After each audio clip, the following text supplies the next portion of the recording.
Hey there, honey bunnies. Welcome to episode 99 of the Sovereign Storytellers podcast with your host, Michelle Wolf. Today's episode is about closing energy leaks by finishing your stories, letting stories have an ending. It's pretty long. That's not a title. What kind of title is that? I'll think of something. Anyway,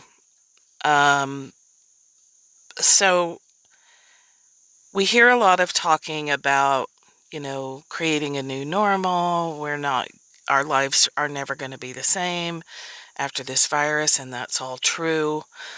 There's a lot of talk about grieving, and that's all true. Absolutely, 100% true. Things have to be grieved. But sometimes in the midst of it all, it can be hard to do that. So what you can do is look at your life as a narrative, as a story, the story of you, and look at or ask to be shown where there are stories that you haven't allowed an ending, a proper ending, or other people are involved and things are just hanging, right? We hate that, right? We hate cliffhangers. Don't get me started on Firefly. We hate series that come to an abrupt end, like they're not renewed, or even series that we love that do come to an end. Who cried at the last Harry Potter book? I did. I'm not ashamed. We don't like it when our stories come to an end, good or bad. So some of us, especially if you have an open spleen in human design, we like to hang on. We don't like to let go. We don't like to wrap up. People in plays are really emotional when the play comes to an end. Endings are a thing.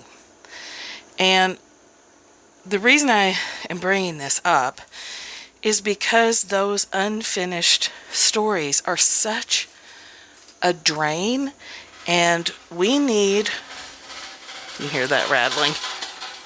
Sorry. The laundry's on spin cycle and it's making a cookie sheet on the stove rattle.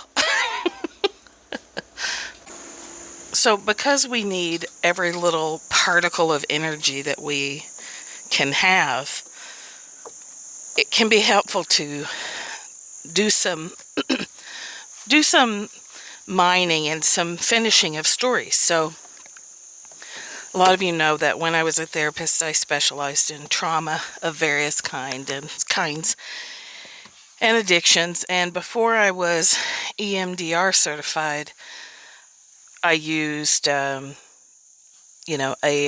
tool that's effective in PTSD, where you write the event and you write your preferred ending. So we get into those spaces where the body responds to what the mind tells us. And so you wouldn't do this until you are completely free and done with your grieving. You would never want to do that exercise as a way to shut things down, which is what we do. I don't like what happened, so what happened was highly traumatic, so I'm just going to write a new ending and call it done. That's not going to work. We're not talking about therapeutic stuff here. Talk to your therapist for that. Don't, for God's sake, don't do some random exercise a podcast person said. You want to do this when you feel like, okay, I don't like how my dad's death was handled, for example. That's a personal one that I need to wrap up. I don't like how whatever it is for you. So I don't like that I didn't get to go to college, or I don't like that I went to college and didn't ever use my degree because I was trying to please my parents, or I don't like that I turned down a wonderful job offer, or etc., etc. So even things that seemingly benign can take a toll on you. If you're trying to build a business and you have a bunch of unfinished stories running around your system, that can actually lead you to procrastination and resistance. And those are the two things that I feel like I'm going to be specializing in more and more next year, is getting people through building their business and moving through this procrastination and resistance, and looking for unfinished stories will be part of that, which, by the way, there is a human design business mastermind that starts October 1st that I'm doing, that will be doing some of this. We're going to be setting up structure. Here's your goal. Here's the action steps that you need to take, defined as a group and are defined by the participants.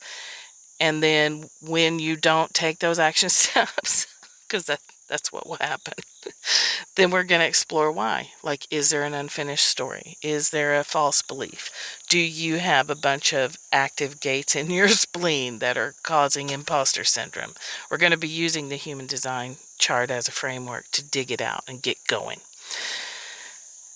My intention for that group is at the end of 8 weeks, people will have a tangible thing or things that they can point to that are completed or close to completion. I am done with paying for coaching where I'm not able to point to a completed thing. The coach I'm with now, and there have been some completions in other programs, but what I'm noticing now is it feels really good to bring things to completion, to finish a story, to start a project and complete a project, right? Because it frees that energy up for the rebirth, for the new story. When we're listening to stories, we want the ending, right? That's why everyone hates trilogy movies, because you don't get the ending. Every story is supposed to have an end. And unfinished stories drain us. And unfinished business keeps people from moving on after death. A lot of the people that I help transition, I do a little psychopomp work, they have unfinished stories. And sometimes part of that process is them telling me how the story ended and how they wish it had ended, and calling it good, and then they can go. Like that, it's that powerful. So when we don't like our ending, we just let it linger. We live in a fantasy. We lie to ourselves that it didn't end the way it did, or that we tell ourselves a story about what we prefer had happened. But that's exhausting. So part of what brought this together is one of my granddaughters. I'm not going to name her. I'm not going to call her out, even though she's only 6. She's a little bit of a fibber, and she tells lots of fibs. And I was consulting with Nina Berry, ninacb.com. Nina C as in cat, B as in boy.com. Go check her out for parenting stuff. Because I was trying to figure out, like, why is this happening? Like, this does not go well for her when she's continually fibbing, telling lies, telling tales out of school. And so Nina was telling me that sometimes she might be doing that when things are happening that she doesn't want to happen. So she tells a lie to try and force reality, to try and make it the way she wants it to be, which she definitely does. She's done it since she could talk.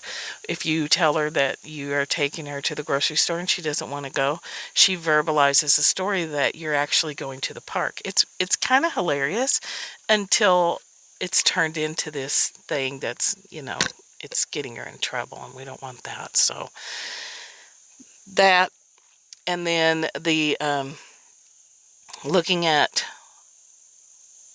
energy drains, and I've been thinking a lot, like, and putting together a list of all the reasons that I know people procrastinate. They're not all the same. But here's what I'll tell you. All behavior has a reason. And you judging your behavior only digs you deeper into the procrastination and resistance cycle. So you loosen procrastination and resistance in one way. This is a good starting point. Let me say this first. When we start asking, why won't I do the thing? Sometimes that can be a mental trap. So watch out for that, because we can spend a lot of time. Well, if I could just figure out why. I hear that from clients a lot. If I could just figure out why, then I could take the action. It's like, no, you take the action. You grab yourself by the scruff of the neck. You take the action as best you can. Little teeny bitty baby step. And then that will create enough flow that if you are really ready and really want to see what's driving this, it will come up. But you have to take the action first. So we can end up in these endless thought loops of, well, why won't I do it? And we don't do it. And well, I wonder why I won't do it. You know what I mean? So don't get caught up in that one. But you can start to ask yourself, if my behavior had a purpose, which is slightly different than asking, why won't I do the thing? Why won't I take the action? That has victim energy in it, right? Why won't it? It's really kind of whiny and passive, or, it can be. That's one of my favorites. Why? Well, spending time asking the why. Sorry for the crackling in the background. I'm sitting in my car studio and the sun just came out, so I'm starting to bake. I got to put up the sun thingy. So victim energy drives a lot of that stuff, so be careful with that. So you can ask, where are my unfinished stories? Where am I still holding resentment? Where, when I think of this event, do I just shove it to the side and go do something else, or distract myself and not deal with it, and not finish it? Finishing the story is a form of grieving. Sometimes, and especially for many, and God bless the parents trying to manage my Padawan, my apprentice, my wonderful woman that helps me so much, and as I love teaching and love learning from her as well, is just her. I'm telling you guys, the moms are in the shit right now, trying to juggle business, work, young kids who can't sit still at the computer, older kids who don't do their homework. And my daughter's teaching 7th graders. Those parents are really struggling because kids will log into Zoom and then go do something else or take a nap. Like, the shit is bad out there. So in an attempt to kind of free up this energy, let's start looking at some unfinished stories. So depending on if you have a bunch of young kids at home and you're trying to do all the things in the middle of this pandemic, just maybe save this for later, or just lightly ask yourself, do I have a little pocket of energy available to me if I finish out a story, if I end it? So asking that question, where are my unfinished stories? You know it's unfinished if you have any hint of an emotional reaction. When I used to work with trauma people and we did EMDR, we could ideally get an incident down to a 0 or a 1 emotional response when they thought about it. So a traumatic event, in the middle of it, or as you're trying to heal it, your emotional response is a 10. Sometimes feels like 110. But with the work and when you heal it, when you resolve it, let's say resolve it, because I don't know about that word healing, but you resolve it and you can see some gifts in it and you can gain some strength from it and you can go on. That emotional response should be at a 0 or a 1. There might be a hint of, I wish it hadn't happened, and also I'm okay now and I can move on and I can do some stuff with what happened to me. So when you're thinking about or making a list of unfinished stories, if you have an emotional reaction that's above 0 being no reaction at all to 10 being, I hate that bitch, I can't fucking believe that happened, any kind of stuff like that, that's an unfinished story that might be creating an energy drain. And we don't need that, right? We don't need a memory causing our body stress, because when you have that memory and you have an emotional reaction to it still, those two things haven't been disconnected, then your body is responding to the memory as it did when it happened. So you had a traumatic moment in time, or you have this unfinished story where things didn't end well, or they didn't end properly, like the book was never closed.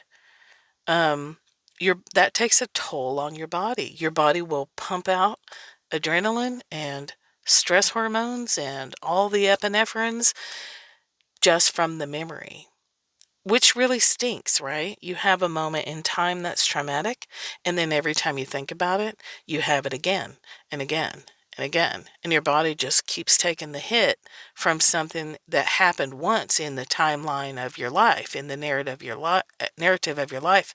It happened one time, but it happens hundreds of times with the thoughts, right? That's the tragedy of trauma, and that's why it's so important that it get addressed. So, circling back to that tool, when people write the preferred ending or an ending to the story, like some stories have a shitty ending. The dog dies, and there's just no way around it. Like, the ending sucks, but a sucky ending is still an ending, right? You're still closing the story. Who cried when Dumbledore died? Me! And I won't even go see a movie if I know that the dog dies. That's the first question I ask. Is there any animal stuff? Because if there is, I'm not going. I won't watch Stranger Things. I know it's just a couple of things, but it's too much for me. I respect my limits. So,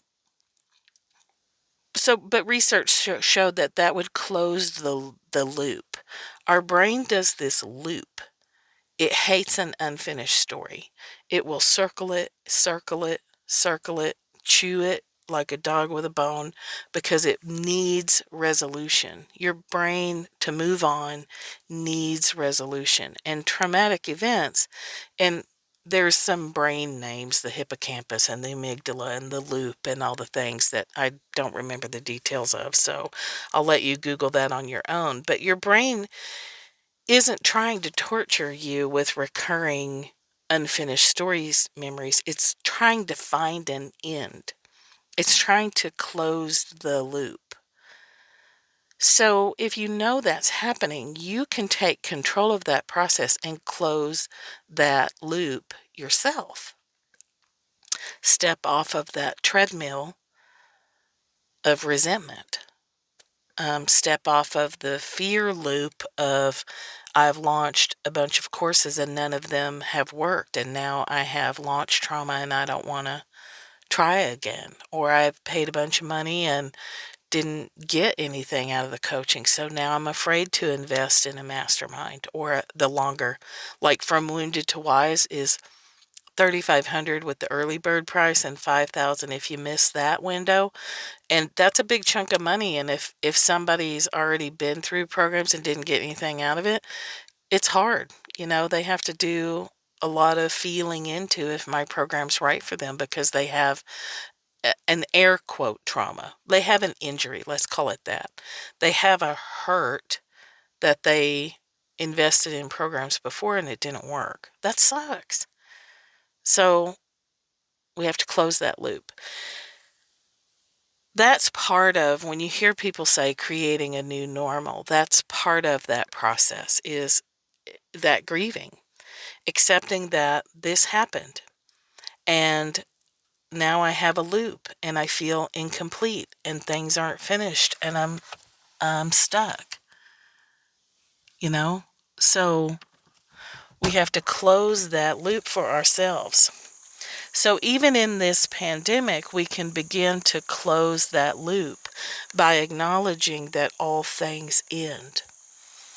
We're spending, I was doing this too until recently. I was spending a lot of energy unconsciously wishing, trying to wish it away. Right, we'll do that too. This is another thing that can drive procrastination. We wish it. We wishy. We pretend we have a magic wand and we're just going to wish this away. We wish that things would change. We wish that we could go back. We wish that we didn't have an electoral college. We just wish for stuff, which is fine if you're conscious of it and you are talking to yourself through that. I know, honey, that you wish that things went different in 2016 so we would have had proper leadership. I know that you wish the virus was gone, and I know, or never got here, and I know that you wish, your people hadn't died. God bless them, and that your kids were back in school, and that all the stresses didn't cause your divorce and all the stuff. Right? Talk yourself through it. Acknowledge that it's happening. Oh, I'm slipping into fantasy. And I understand, and I can be compassionate with myself, and I can remind myself that that story is over. The story is over. It has an end. And what would we like our new story to be? We're living it right now, so it can be a little bit hard to get a step back and get some objectivity. But I want you to understand that closing those story loops will free up energy for you, even if those stories happened 30 years ago. Your first boyfriend breakup was bad, or you came out to your friends and they rejected you, or all the things that have happened to people, or you had severe trauma things happen. Now hopefully you're working with a therapist on that if you're in the middle of it. But even little things like a teacher told you something shitty that changed how you felt about yourself, or how you viewed your talents and abilities. Go back. You can use that tool for that kind of stuff and go close it out and pretend a different ending. And it's not lying to yourself. In another timeline, it probably ended that way. That's what I tell myself. There's a million different timelines and 100 who knows how many dimensions we're all connected to. In one of those timelines, the story ended the way I wanted it to end. So I'm going to write it that way. So now, again, don't do this on heavy duty trauma. Talk to your therapist. But on something that you're just still bitter about, or still, when you think about it, you're just like, ugh, or you start to get mad again, and you start the argument in your head, write the event and close the story out with the ending and accepting it, or with an alternate ending, or both. You could write it out. This happened, that happened, he said, she said, and this, that, and the other, the end. Or you can then do it again. This happened, he said, she said, and it ended, and everyone was happy, and I got the brass ring, and the world went on, and it was fabulous. The end. Be sure to write the end at the end. It does something for your brain. It's very soothing and calming, and it helps your nervous system and your open spleen let go. That boss said this thing to me. That boss poked me in the chest, and blah, blah, blah, the end. Okay. What I want you to hear as far as business building, or trying to lose weight, or trying to repair your relationship, or strengthen your marriage, whatever it is you're doing, those unfinished stories detract from what you're doing, and they can diffuse your energy, so it's hard to get all of you focused in one direction on one goal at a time, or it fuels procrastination and resistance. So here's what I want you to put on a Post-it note. All behavior has a reason. All behavior has a reason. All behavior has a reason. Let's get some pom-poms. All behavior has a reason. All behavior has a reason. I'm not kidding. Every single thing that you're doing, even when on the surface it looks like the opposite of what you want to do, and it is the opposite of what you want to do, there's a reason for it. We don't do shit for no reason. We're not set up like that. Humans are set up to be efficient. And it's more efficient to do nothing than to move through the fear or take the time to write the stories. That's why we don't do it. Part of it. We don't want to go back and feel the feels and write the ending to the story. So it's easier to do nothing. It's easier to just wonder, why can't I do this? Why won't I? Blah, blah, blah. Everybody does it, right? So there's no judgment here. Everybody does it.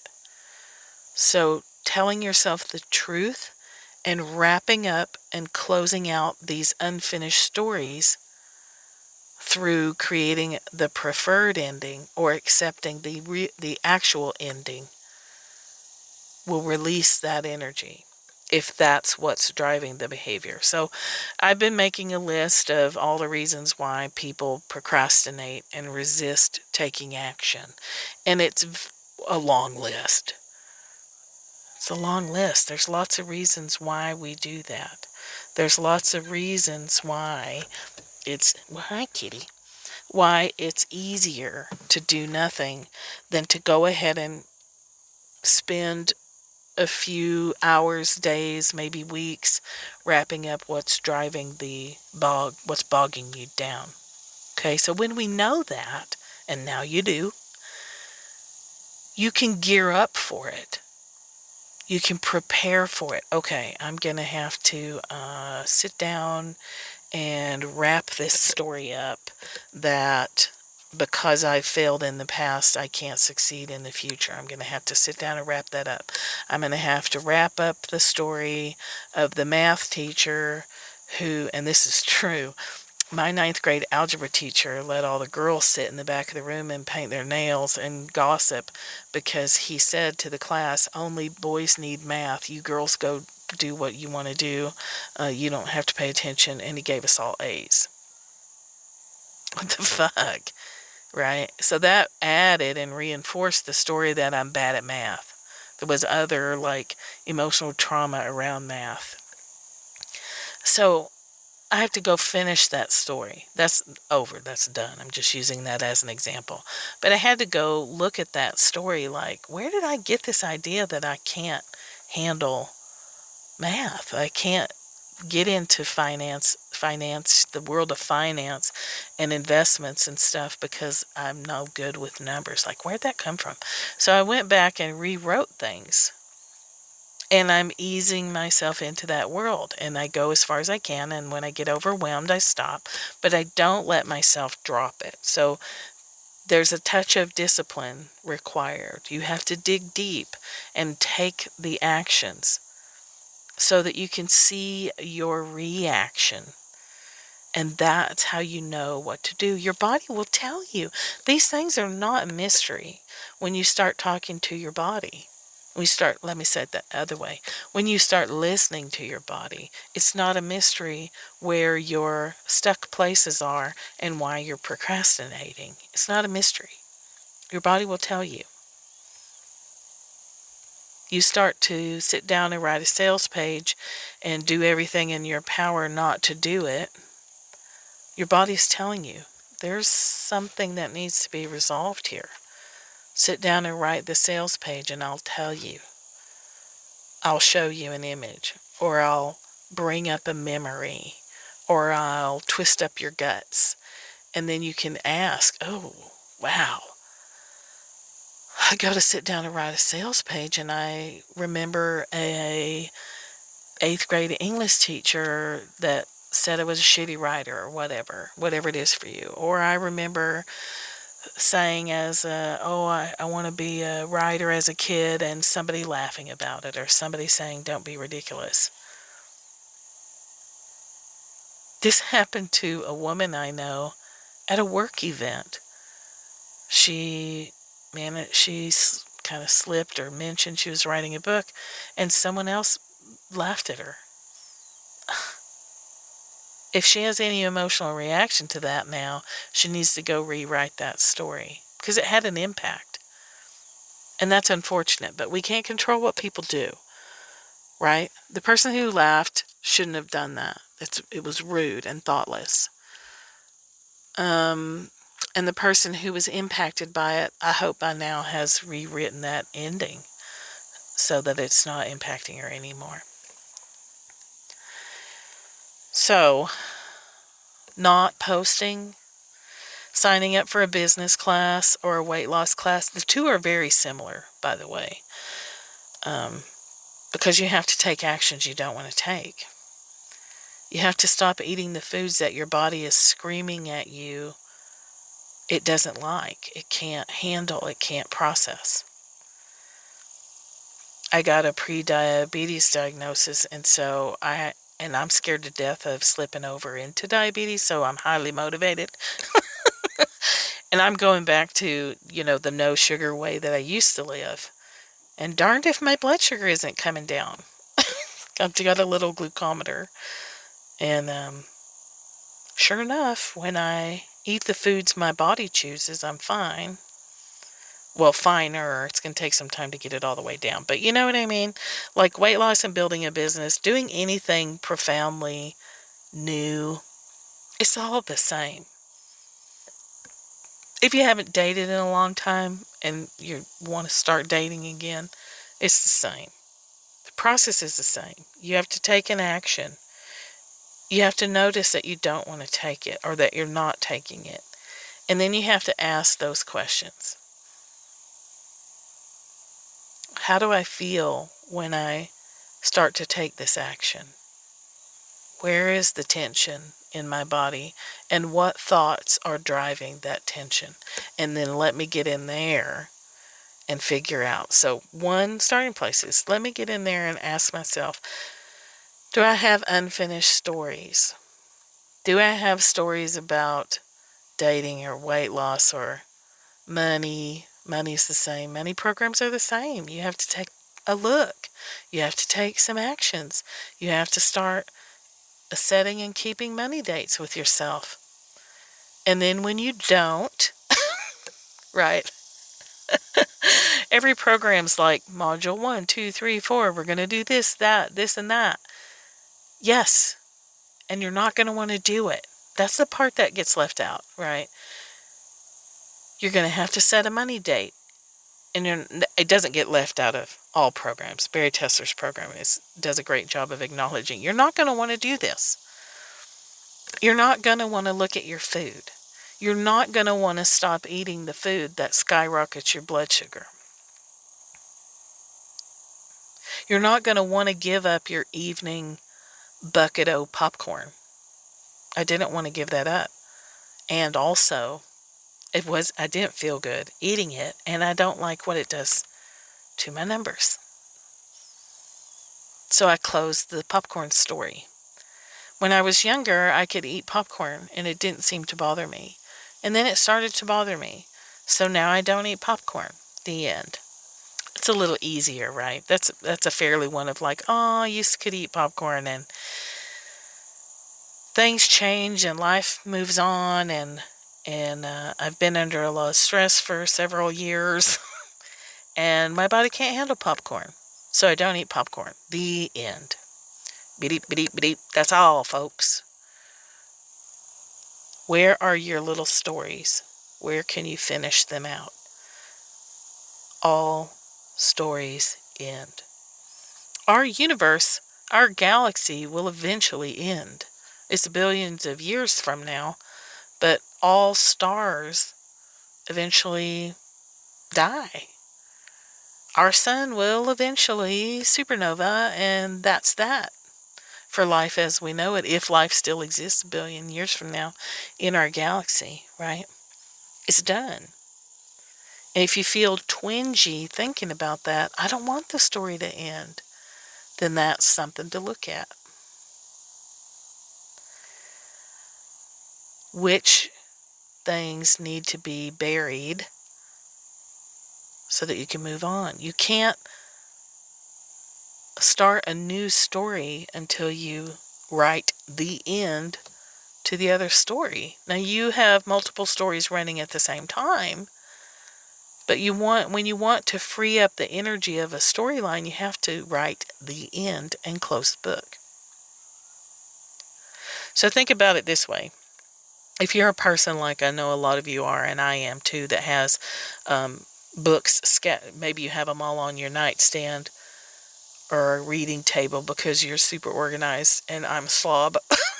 So I have them like 2 or 3 books in the living room, 2 or 3 books in my bedroom, a book in the bathroom, like they're all over the place, a book in the car, because when I used to pick up the twins, I had an hour and a half to sit there and read. So if you think about it, let's say you've got 5 books going right now. Doesn't matter what they are, but you randomly pick them up and read part of them, and you put it down, you pick up the other one.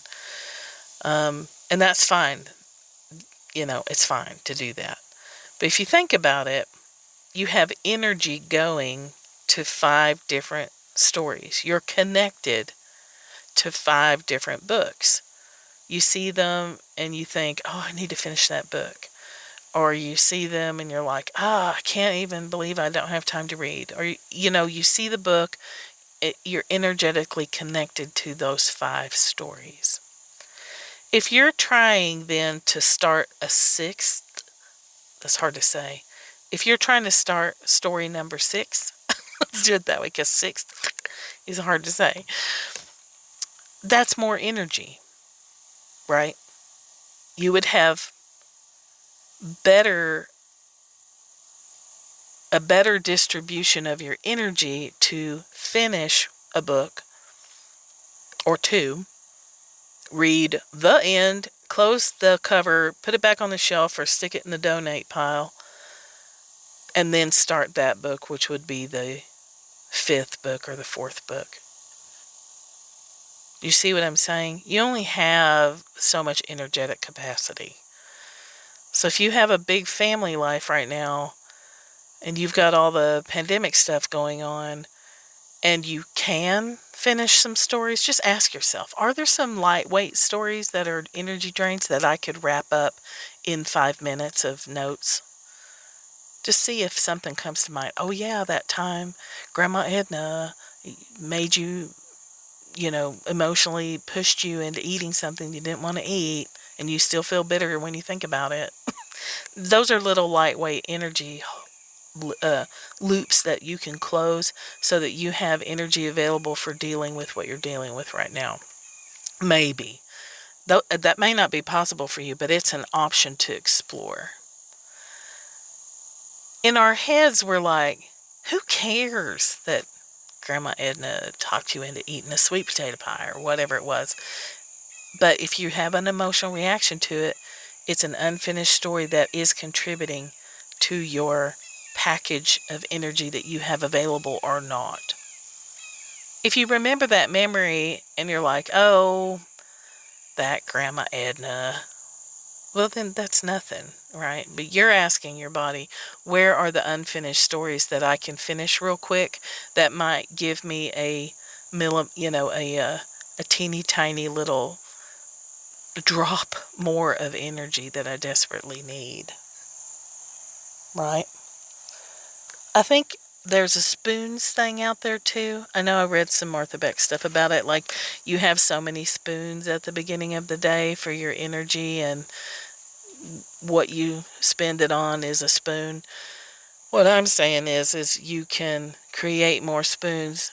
Potentially, you can start some new books if you finish out and close the old books. All right, I think I'm just now repeating myself, but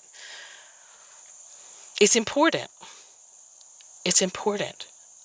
The bottom line to all of this is my wish for you to have as much energy as you possibly can access for these times and all times, especially if you're trying to start a business or do something major, a major life change like your food. Dealing with your food is a major life change. It's almost easier for people to go through a divorce than to divorce their sugar. It's easier for people to divorce a person than their chocolate. I'm not kidding. You think I'm kidding, and I'm not kidding. It's not easy to start a business. So if you're dragging your feet and procrastinating about it, don't beat yourself up. All behavior has a purpose. Write that down. What is my behavior showing me? What is my body telling me with this tension in my gut when I think about enrolling in a program or making a Facebook post or doing a live stream? What is this tension in my stomach about? Why, when I go to talk and be more authentic on my blog or in social media, my throat feels like it's got crows stuck in it, flapping around in there, and nothing will come out? Where's the unfinished story on this? Where's there a story that needs resolution? It needs the ending. I hope this is making sense. So my wish for you is to have more energy. And my deeper wish for you is to never, ever, ever judge your behavior. Ask yourself why. What is the purpose of it? Now, what the purpose is different energy than why. Be careful with why, because it can descend into pity party land pretty quickly. So, what's the purpose? If my behavior had a purpose, what might I be trying to achieve by procrastinating? We don't think of it that way, right? What goal am I trying to achieve by procrastinating? What goal am I trying to achieve by resisting taking the actions that I say I want to take that will lead me to the goal I say I want to achieve? What am I trying to achieve by not achieving? You're achieving a goal. Figure out what that goal is. Don't judge yourself. Get yourself some more energy. If you want information on the mastermind, there's still time to enroll. thatmichellewolf.com/less hustle. It's less hustle, more human design. The more human design you have in your toolbox, the less hustle you have to do, because shit starts to get really easy. All right? thatmichellewolf.com/less hustle. See you next time. Talk to you next time. And in the meantime, think less, feel more. Talk to you later.